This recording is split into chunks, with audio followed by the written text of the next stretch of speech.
जब प्रभु एलिया को एक बवंडर द्वारा स्वर्ग में आरोहित करने वाला था, तो एलिया एलीशा के साथ गिलगाल से चला गया।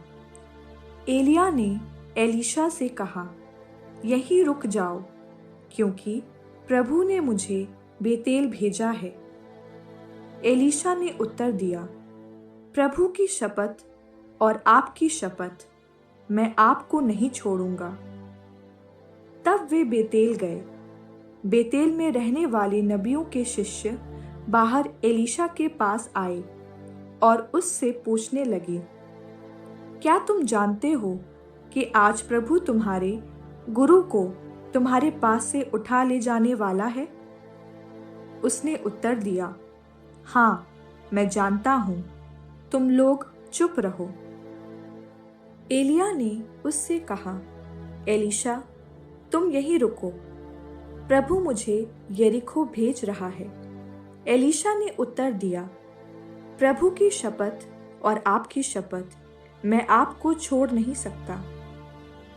अतः वे यरीको आए। यरीको में रहने वाले नबियों के शिष्य एलीशा के पास आकर उससे पूछने लगे, क्या तुम जानते हो कि आज प्रभु तुम्हारे गुरु को तुम्हारे पास से उठा ले जाने वाला है? उसने उत्तर दिया, हाँ, मैं जानता हूँ, तुम लोग चुप रहो। एलिया ने एलीशा से कहा, तुम यहाँ रहो, क्योंकि प्रभु मुझे यरदन के तट पर भेज रहा है। उसने उत्तर दिया, जीवंत प्रभु और आपकी शपथ, मैं आपका साथ नहीं छोड़ूंगा। इसलिए दोनों आगे बढ़े। 50 नबी उनके पीछे हो लिए, और जब वे दोनों यरदन के तट पर रुक गए, तो वे कुछ दूरी पर खड़े रहे। तब एलिया ने अपनी चादर ले ली और उसे लपेटकर पानी पर मारा। पानी विभाजित होकर दोनों ओर हट गया और वे सूखी भूमि पर नदी के उस पार गए। नदी पार करने के बाद एलिया ने एलीशा से कहा, मुझे बताओ कि तुमसे अलग किए जाने से पहले मैं तुम्हारे लिए क्या करूं? एलीशा ने उत्तर दिया, मुझे आपकी आत्मिक शक्ति का दोहरा भाग प्राप्त हो। एलिया ने कहा, तुमने जो मांगा है वो आसान नहीं है। यदि तुम मुझे उस समय देखोगे जब मैं आरोहित कर लिया जाता हूँ, तो तुम्हारी प्रार्थना पूरी होगी। परंतु यदि तुम मुझे नहीं देखोगे, तो तुम्हारी प्रार्थना पूरी नहीं होगी।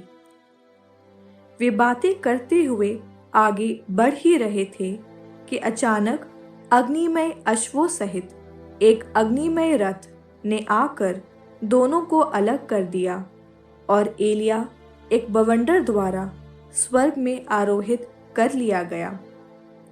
एलीशा ये देखकर चिल्ला उठा, मेरे पिता, इज़राइल के रथ और घुड़सवार। जब एलिया उसकी आंखों से ओझल हो गया था, तो एलीशा ने अपने वस्त्र फाड़ डाले, और वो एलिया की चादर को, जो उसके शरीर से गिर गई थी, उठा कर लौटा और यरदन के तट पर खड़ा रहा। उसने एलिया की चादर से पानी पर चोट की, जो विभाजित नहीं हुआ। वो बोला, एलिया का प्रभु ईश्वर कहाँ है? उसने फिर चादर से पानी पर चोट की, और पानी विभाजित होकर दोनों ओर हट गया, और एलीशा नदी पार कर गया। यरीको के नबियों के शिष्य, जो कुछ दूरी पर खड़े रह गए थे, उसे देखकर बोल उठे, एलिया की आत्मिक शक्ति एलीशा को मिल गई है। वे उससे मिलने आए। उन्होंने उसे दंडवत प्रणाम कर कहा, देखिए, आपके दासों में हम 50 समर्थ लोग हैं। वे आपके गुरु को ढूंढने जाएं, क्योंकि संभव है कि प्रभु की आत्मा ने उन्हें उठाकर कहीं किसी पहाड़ या किसी घाटी में छोड़ दिया हो।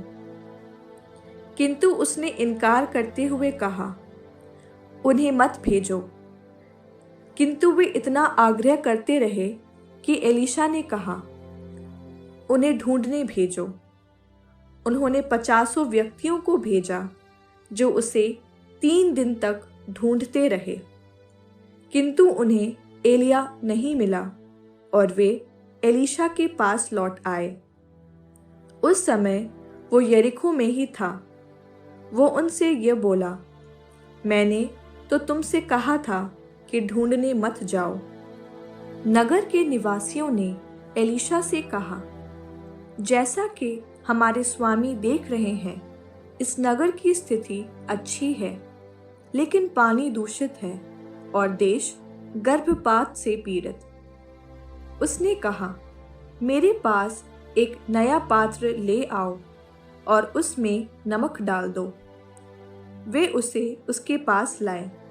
उसने पानी के स्रोत के पास जाकर ये कहते हुए उसमें नमक डाल दिया, प्रभु का कहना है कि मैं ये पानी स्वच्छ कर देता हूँ, अतः भविष्य में ये न तो मृत्यु का कारण बनेगा और न गर्भपात का।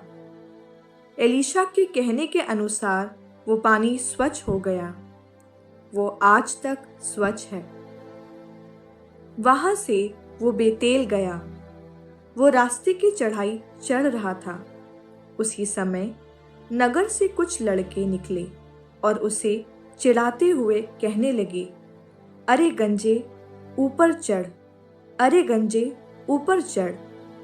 उसने उनकी ओर मुड़कर उन्हें प्रभु के नाम पर अभिशाप दिया। तब वन से 2 रीछनियां निकलीं और उन्होंने उनमें 42 लड़कों को चीर डाला। वहां से वो करमेल पर्वत गया और फिर वहां से समारिया लौट आया।